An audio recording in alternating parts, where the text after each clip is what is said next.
It's not often that I have a guest who has been performing for decades and is still going strong and making people happy. He's Micky Dolenz. He's performing a special Valentine's Day performance at the Strat, February 14th at 8 p.m. It's part of his ongoing Songs and Stories tour. For ticket information, go to thestrat.com for everything about Micky. Go to mickydolenz.com. You can follow him on Facebook. Well, Micky, what can I say? Welcome to the show. Thank you. I promised you I'd ask you an insipid question before we got going and talk Yeah. about your tour and especially the Troubadour and a bunch of other stuff. Why are you spelled M-I-C-K-Y instead of M-I-C-K-E-Y? Um, I have no idea. My Okay. parents would have made that decision at some point. I've in the early days of my childhood, I've seen my name spelled with an E, but then and when I was a teenager, I changed it. I changed the spelling entirely to M-I-C, the number seven, K-E-Y, but the seven was silent. Sounds like the Mickey Mouse Club, a Micky Dolenz Club. I like it. Yeah. No, it's just M-I-C-K-Y. Okay, I like it. That was my insinuation Not to be confused with a mouse, I guess. I don't know. No, not at all. Not at all. I have to ask you, who influenced you the most in your professional career? Was there one person in particular? In what capacity? Acting, singing, Well, if there's more directing, than one, yes, writing? in all of them or any of them, was there one or maybe more who you just Oh yeah. listened to Well, this person? there was somebody different in every you know in every field, I guess. I in music, which I think everybody's probably interested in. My influences as a teenager, young teenager, preteen, and then teenager before the Monkees would have been the rock and rollers. Chuck Berry. I tell a story about Chuck Berry in my show, as a matter of fact. Little Richard, Fats Domino, Jerry Lee Lewis, Johnny Mathis, huge influence. So those would have been the major big vocal influences in terms of what I like to listen to and sing, which is mainly, kind of hardcore old school rock and roll. Boy, in acting, I don't know. I mean, over the years, there's been many actors that I've admired and think are incredible. I think nowadays I would have to say Tom Hanks, Hugh Jackman as an all-around entertainer. He's Hugh Jackman's very old school in the sense that he does it all, singing, dancing, acting, just everything. Yeah. I think he's like our modern day James Cagney. And then, directing would be Alfred Hitchcock, I guess, and I don't know. So it would depend on the field. The one name you mentioned that struck me in a certain way was in your rock and roll narration. It was Johnny Mathis, and it's interesting that you looked to Johnny Mathis for either part of a style or part of an approach. What was it about Johnny that influenced you? Oh boy, good question. I mean, I'm not sure you can break things down like that in a in a mechanistic way. You can't sort of deconstruct it and all of a sudden you can't take it apart. You can't say, oh well, it was his tone, it was the words, the lyrics, it was his delivery, it was the inflection. I think like in any art form in our business, all the art forms really, the whole becomes greater than the sum of its parts. So the answer to your question is he was just Johnny Mathis. Fair enough. Fair enough. Songs and Stories. It's part of your tour. And as I mentioned, you're going to be at the Strat this Friday, February 14th at 8 p.m. A lot of fans of Micky and also the Monkees are coming to see you. Were you always aware of the impact that you and the group had on listeners, on live audiences, on the public in general? Or was it so initially, obviously, it was overwhelming, I would imagine, at that age to have that kind of impact. But as time goes by and you see the impact you still have on audiences, are you still amazed, or do you understand the, not to use the mechanistic word used earlier, but are you aware of what that impact is? Um, I am now. At the time, no. At the time, I was, well, mainly working 12, 14 hours a day. I tell the story again in my show of hearing the first single, the first Monkee single on the charts, hearing it on the radio, and I don't even remember them telling me which one it was going to be. As you may know, we had very little control at the time, but also back then there wasn't social media, of course, of any kind, and there wasn't really paparazzi. We you could wander around and hardly be noticed, especially in LA, Hollywood, where being a celebrity even back then was more like a piece of furniture because there's so many. Um, so really, I didn't get much of a sense when we went on the road in '68 for the or '67, sorry, for the first tour. That then obviously, when all of a sudden we're playing to 10, 15, 20,000 kids and we can't leave our hotel and we have to have a police escort everywhere. Then, of course, you go, oh, I guess we're doing okay. But then after the Monkees went off the air, the show was canceled. There wasn't any group because the group was really, a TV show about a group. And when the show was canceled, the Monkees essentially didn't exist.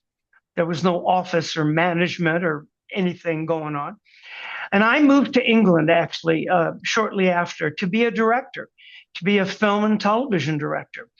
And over in England, they knew who I was. The show had done very well, but I quickly became known as Michael Dolenz, the television producer and director. Very nice. And people didn't even mention the Monkees after a while. If I did an interview, it wasn't, or I went to an opening, it wasn't ex-Monkee Micky Dolenz is seen at the Broadway. It was producer director Michael Dolenz was seen at this opening, which was very nice. So until '86, when we came back for the reunion, no, I had no idea. In '86, then I got a huge dose of what it was like and how much it had meant to those fans and new fans, and what an impact it had on the cultural landscape of the United States and the world. It's interesting that to be the one that causes it, and yet at the same time not be aware that you're causing it until much later, that you had that cultural impact, pop cultural impact in particular. And you had, obviously there were three other members of the group, Davy Jones, Mike Nesmith, and Peter Tork. Did they all come to the realization at different times and places? Unlike you were aware of it at a certain point. Were they all aware when you were aware of the impact, or did it come late to the game in some cases? I have no idea. You'd would have to ask them. I couldn't tell you, frankly. I don't remember ever having that particular discussion. And when I tell you these things or give you my opinion, it is only my opinion. I often get asked, well, what did the group think about this or that? And I say, there wasn't a group. I can tell you what I thought. Right. It was the cast of a television show. And as such, we all had our own independent feelings and thoughts and takes on everything. And yet you came together as a group in subsequent years and decades and performed. Yeah, that's one of the interesting stories about the Monkees. When we did hit the stage, and they clearly had that in mind because the audition process included singing, acting, and playing an instrument. And you had to be able to do all that to get in the auditions. So they clearly had it in mind that if the show even got on the air and did well, we would go out and perform. And we did eventually, hugely. And Mike Nesmith said it perfectly. He said, when that moment came, it was like Pinocchio becoming a real little boy. That's a great turn of phrase. Yeah. It was. You had such a have such a long career in show business. Are there moments as you look back, either within the Monkee universe or outside the Monkee universe? You mentioned your time in England as well. And it's interesting in a way that one of the Monkees went to England and the Beatles went to America. It's kind of a crisscross kind of a thing. Yeah. But is there one element of your career that you look at in a whole different light? Not necessarily the Monkees. You're directing in England, other stage performances you've done, etc. Is there one thing, Circus Boy, even if you look at it all, are there one or two highlights that you always carry with you? Well, many. I mean, but again, it depends which decade. Right. It's I'm hard to narrow all, down when you've had such a long career. I know yeah, that's good. I still remember stuff about Circus Boy. That was the first time I ever performed live singing on stage, actually, was on a press junket for Circus Boy. So I remember that. And then, of course, high school, I remember doing plays in high school, in theater production. And then, of course, the Monkees comes along, and that was obviously humongous. And then, and I do, of course, remember lots about that. Well, I have glimpses, because people ask me which was my favorite episode. I don't have one because they all were the same episode. We filmed continuously. So it wasn't like we stopped an episode for a week and then started another one. It's all just one big long episode in my mind. And then touring the first time, going to England was huge because there was an enormous amount of respect for the Monkees and for me, even maybe more so than here. Certainly amongst the hipwazi, I call them, who frankly, who frankly just didn't get what the Monkees was at the time. Right. They thought it was a traditional kind of group. I still have people asking me, well, what was it like when the group got the TV show? And I'm like, no, I'm sorry. It was cast like you would cast a Broadway musical. I'm sure you know that. It was the cast of a television show about this group that wanted to be the Beatles. But it's interesting, and again, I told this story in my show. It's interesting that on the television show, the Monkees never made it. We never were successful. It was the struggle for success that I think helped endeared it to everybody around the world. And we lived on a set. It was a set at Columbia Studios. It was a set of a Malibu beach house. And it does beg the question of how we could afford a Malibu beach house when we never got any work because we never were successful on the TV show. It was that struggle for success that I think was important. So that was huge, of course. Then I went to England. Like I say, there was much more respect there. And then I became very successful television producer, director, writer for years. Excuse me? Author, yes, for years. And then in '86, we had the reunion. Of course, that was huge, very, very big.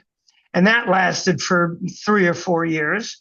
Then next decade, I fell into doing musicals, Broadway musicals, and big ones like Aida, the Elton John Tim Rice musical on Broadway, and Hairspray in London, and Funny Thing Happened on the Way to the Forum, and Pippin. And I love that. That was truly a high point of it was all kind of coming together. But then in retrospect, that's what the Monkees was. It was a little musical on television, like the Marx Brothers. In fact, it was John Lennon that first said it. The Monkees are like the Marx Brothers, which is so true. The Monkees was a little half-hour Marx Brothers comedy with singing and dancing and a little adventure on television. Were you Groucho or Zeppo or Dumbo, I think. Not really. No. Well, what's interesting about your career, it is a well-rounded one. You started obviously at an early age, but as you talked about your stage a career as well. That's heavy lifting when you're on stage and you're performing on a nightly basis.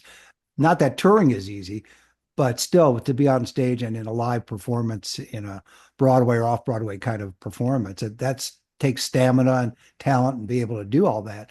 So, did you get a sense of fulfillment? I guess it may be a cliche question, but did you get a sense of fulfillment doing live theater versus movies or television or anything else that you've done? Well, it's definitely a different job. It's a different technique. It has its own challenges, absolutely. It was incredibly thrilling especially since, like in Aida, I played totally against character. I was the villain. I was the bad guy in this musical called Aida. In Hairspray, I was this old father of a, so in none of them was I, Mickey the monkey. Right. So that was a thrilling to be able to do that and to get away with it. And supposedly very successful. They all have different challenges, like being on the road doing rock and roll. The shows are the easy part. We have a saying, they pay you to travel. We sing for free. You've heard that probably. Yes. It is so true. So the traveling for me on the road is infinitely more difficult than doing the shows. I build my tours now around the traveling, around airplane times and drive times. On Broadway, of course, you don't have that problem. And people would say to me, because you do 8 shows a week, that is true. And that is demanding. Yep. Especially when you're singing, light operatic, like those Elton John, Tim Rice kind of scores, or in Pippin or something. Big notes, big voice. And 8 shows a week. The shows can be grueling. But people say, oh, that must be so difficult. And I reply, hey, I've done 8 shows a week and traveled 400 miles between each one. and on Broadway, you just get out of the theater, you go next door to the pub, have shepherd's pie and a single malt scotch, go home and go to sleep. So it's up and down. I mean, there's pros and cons of everything, but being live on stage, especially on Broadway, is that's pretty phenomenal. I would think so. Well, when you're traveling, there's that dichotomy, as you talked about. You're traveling X amount of hours to perform, and that's where you love it. And you're on stage performing, and even in your current tour as well, which is again February 14th at the Strat at 8 for Mickey's Valentine's Day special show. When you're traveling and you're not Micky Dolenz, but you are Micky Dolenz, but you're the human Micky Dolenz, just trying to rest and relax until you can get to the next stage.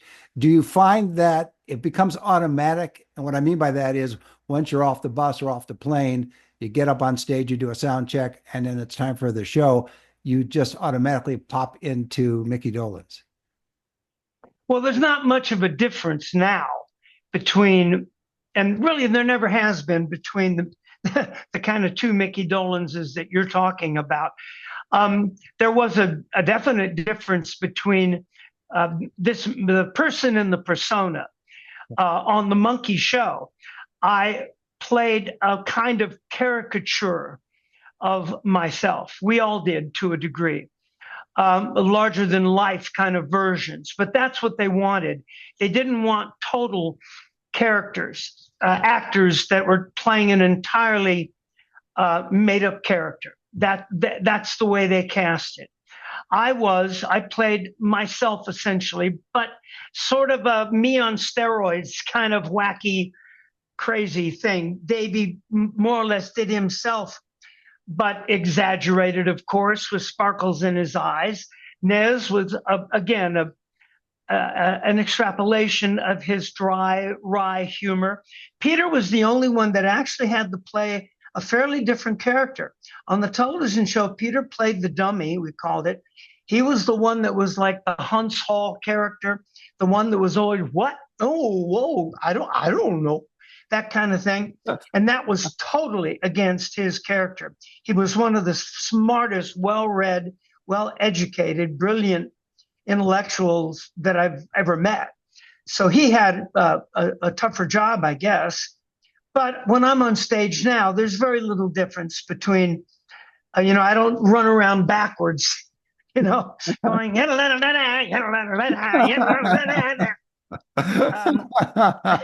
You mentioned so you mentioned Hans Hall. Who was Leo Gorcey in the group? that's a good question. That probably was me. Yeah, that's what I was thinking. Yeah. Yeah, probably was me. Yeah. Yeah. Let's talk about your tour and actually, well, I want to talk to you about two things: your album, At the Troubadour, but before that, your show that's going to be coming to the Strat again February 14th, this February 14th at 8 p.m. How did you work out the balance between stories and songs, and is it in narration form? So you start at a certain point in time, and I should say maybe not narration form, but a linear form where you're going from one point in time to another, and then you intersperse it with songs? No, not quite. Well, the way it came about, I have always ad-libbed between, we always did when we were on stage, even as the Monkees. We would ad-lib and have bits. We'd call them shtick. And we would do that because the fans loved it and they expected it because of all the shtick we did on the television show. So we always did that to a degree. And then in my solo shows, which we're talking about, I always have done little bits of chat between some of the songs. I'll talk about the songwriters. I'll talk about David or Peter or Mike now to some degree. And over the years, I just started extrapolating on some of the stories. And one day I wanted to tell a story. And I said to the audience, do you mind if I tell you a story? And they said, yeah.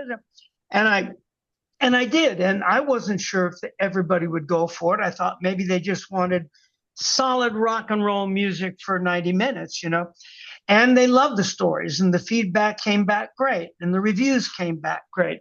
Because the stories, I'll tell you briefly, I'm not going to give them all away because you have to come to the show to hear that. Understood. There's, for instance, stories about, well, I said Chuck Berry, and there's stories about Stephen Stills, stories about Jimi Hendrix. Well, everybody knows the famous story about Jimi Hendrix. Well, opening for us, I don't know if you know that, but I assume you did. Right. And story about Elton John.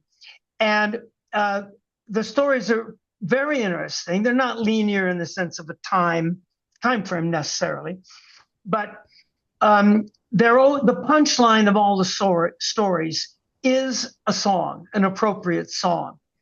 So it's a story going into a song. So it's not a one-man show like, well, I started out very young.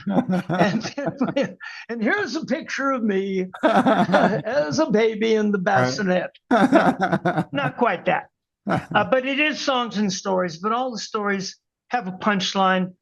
And like I say, the punchline is kind of the song, which is connected to the story. And I assume that some of those songs connected to the stories are Monkee songs in some cases.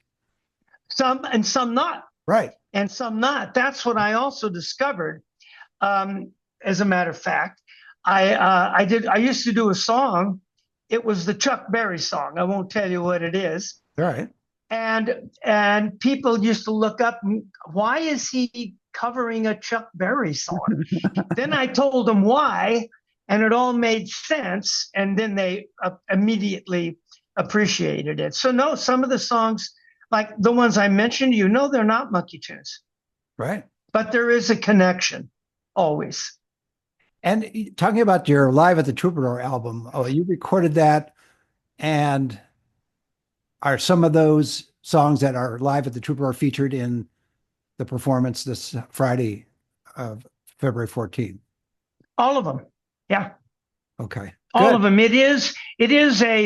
We've evolved it a little bit. We've flipped some stuff around, put some stuff in, took some, a little bit. But the thing to remember in any of my shows is everyone gets all the Monkee hits they ever wanted.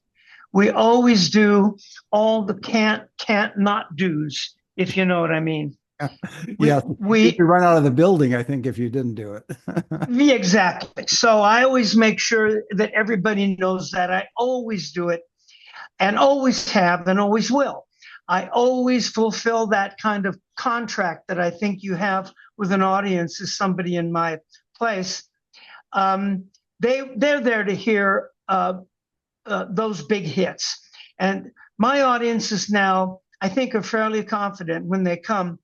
No matter what else I do, they know they're going to get those big ones. They're going to get Clarksville. They're going to get I'm a Believer. They're going to get Pleasant Valley Sunday, Stepping Stone, Daydream Believer. And once they know that, over the years I've discovered, once they know that, you can kind of go off and do other things. You can do deep album cuts. You can do other material. It does help, I discovered, that if you do other material, it should have some sort of a connection, and all of mine do. And, you know, that seems to work as long as they know they're going to get those big hits in their entirety, no medleys, flat out rock and roll. I think that's a very wise way to go with performance. A lot of performers I've talked to over the years don't necessarily enjoy singing their hits. They'd rather just do other songs. But I think you've got the nail in the head, or the head in the nail, or whatever that is, Yeah. how it appeals to your audience. Before I let you go, Micky, are you planning any other projects once this particular tour is done? Well, this is not a tour like for years, like I've done in the No, past. no, understood. I Right. ain't doing those anymore.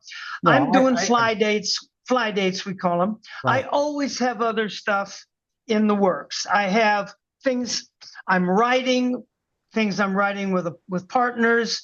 I have other interests. I do have other stuff planned and thinking about, like recording, for instance. Nothing really I can talk about right now because it's just not developed enough.